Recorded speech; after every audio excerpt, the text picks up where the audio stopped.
Steubenville, welcome to this Franciscan Beat News Brief. I'm your host, Thomas Paramanley. Our top headlines. The white gunman who massacred 10 African Americans at a Buffalo supermarket has pled guilty to murder and hate-motivated terrorism charges. Peyton Gendron's plea means he'll spend his life in prison without parole. The 19-year-old modified a legally purchased semi-automatic rifle into an assault weapon before targeting the Tops Friendly Market in May. He said in writings posted online that his goal was, quote, to terrify black people and preserve white power. His own lawyer said Monday's plea, quote, represents a condemnation of the racist ideology that fueled his horrific actions. Gendron previously pled not guilty to separate federal hate crime charges that could carry the death penalty. Don't look for plastic partitions or faraway benches when visiting Santa Claus this year. The jolly old elf is back, pre-pandemic style.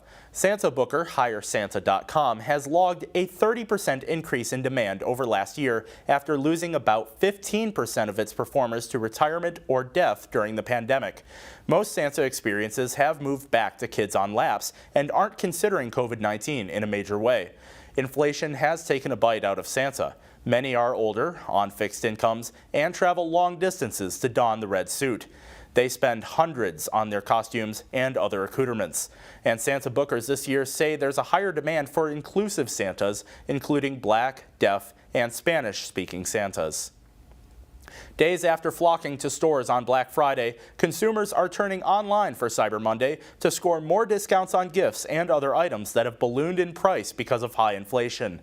Adobe Analytics, which tracks transactions for top online retailers, forecasts Cyber Monday will remain the year's biggest online shopping day and rake in up to $11.6 billion in sales. Some analysts expect the amount of items consumers purchase could remain unchanged or even fall compared to prior years. And profit margins are expected to be tight for retailers offering deeper discounts to attract budget-conscious consumers and clear out their bloated inventories. Ukraine has prepared for more Russian strikes against energy infrastructure today in what appears to be a weekly pattern. Estonia's foreign minister joined counterparts from 6 Baltic and Nordic nations in the largest delegation to visit Ukraine since Russia launched its full-scale war. He pledged to provide electric generators, warm clothes, and food to help Ukrainians cope with the winter. Ukrainian President Volodymyr Zelensky warned that Russian troops are preparing new strikes and met with senior government officials to discuss what actions to take. Based on the pattern of infrastructure attacks and the Russian military's preparation time, an advisor to Ukraine's interior minister said the next strikes could occur as soon as today or in another week. Hawaii's Mauna Loa, the world's largest active volcano, has started to erupt for the first time in nearly 4 decades, prompting volcanic ash and debris to fall nearby. The U.S. Geological Survey says the eruption began late last night in the summit caldera of the volcano on the Big Island. Early this morning, it said lava flows were contained within the summit area and weren't threatening nearby communities. The agency warned residents at risk from Mauna Loa lava flows should review their eruption preparations. Scientists had been on alert because of a recent spike in earthquakes at the summit of the volcano, which last erupted in 1984. Barely a month after granting himself a third 5-year term as China's leader, Xi Jinping is facing a wave of public anger over his, quote, zero COVID policy. Demonstrators poured into the streets over the weekend in cities including Shanghai and Beijing in protests unprecedented since the 1989 student-led pro-democracy movement centered on Beijing's Tiananmen Square. Most protesters focused their anger on restrictions that confine their families to their homes for months and have been criticized as neither scientific or effective. But some also shouted for Xi and the Chinese Communist Party that has ruled China for 73 years to give up power. Democrats celebrating a successful effort to keep control of the U.S. Senate this year will soon confront a 2024 campaign that could prove more challenging. The Democratic Party enters the next cycle defending 23 Senate seats, including 2 held by independents who caucus with the Democrats. That's compared with just 10 Senate seats that Republicans hope to keep in their column. Several states that had costly and hotly contested Senate races this year will see a repeat in 2024. Those states include Nevada, Arizona, Pennsylvania, and Wisconsin. Meanwhile, some states have become increasingly hostile to Democrats, including Montana, Ohio, and West Virginia. The Prince and Princess of Wales will make their first trip to the U.S. in 8 years this week, hoping to focus attention on their Earthshot Prize for environmental innovators. But the trip will be clouded by tensions with William's brother, Prince Harry, and his wife, Meghan, the Duke and Duchess of Sussex, who have criticized Britain's royal family in the American media. The couple will travel to Boston on Wednesday for 3 days of public engagements before announcing the prize winners on Friday.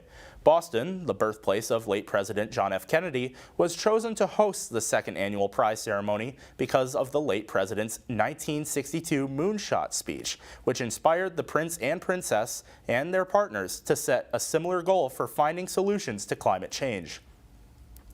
The city of Chesapeake, Virginia, has scheduled a candlelight vigil to honor the victims of the mass shooting at a Walmart store. Tonight's remembrance comes 6 days after the rampage that claimed 6 lives in the city of about 250,000 people near the Virginia coast. 6 others were wounded. The rampage marked the nation's second high-profile mass shooting in 4 days after a person opened fire at a gay nightclub in Colorado Springs.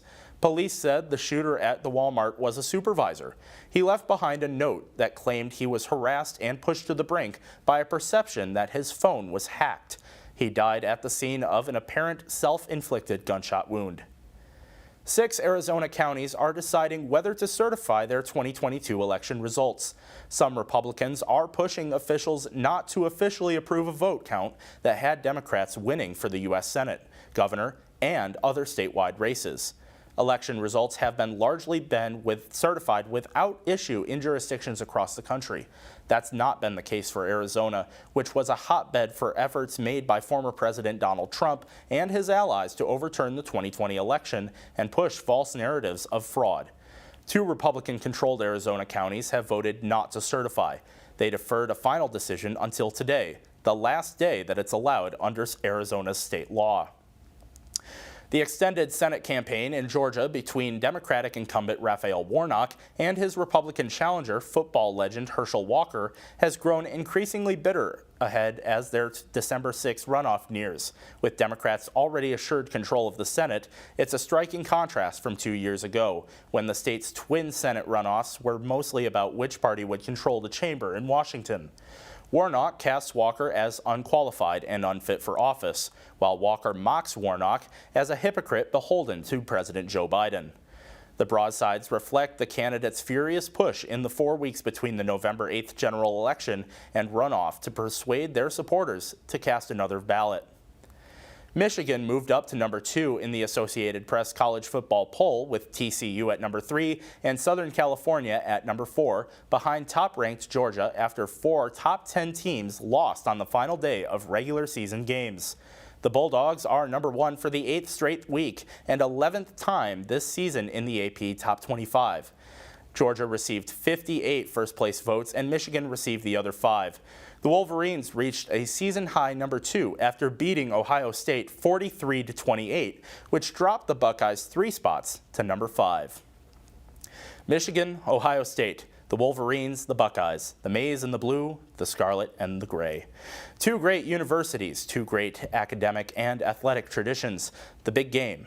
Frankly, it is a tragedy that millions of grown men and women, boys and girls, in these 2 great states spend so much time, so much energy on something so ferociously distorted as a college football game, when our schools, our cities, our young people, the elderly, are in their respective crises.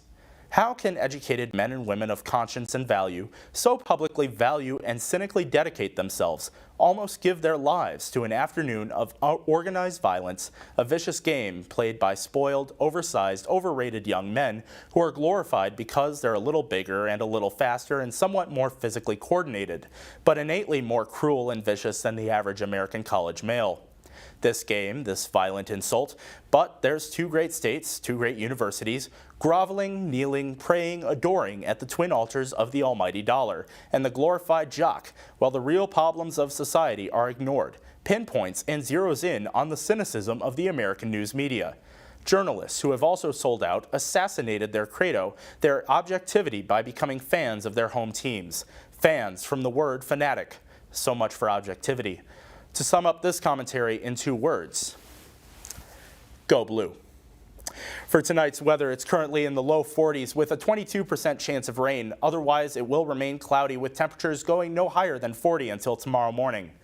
Thank you for tuning in to this Franciscan Beat News Brief. As always, I'm Thomas Pear Manley. Good night and God bless.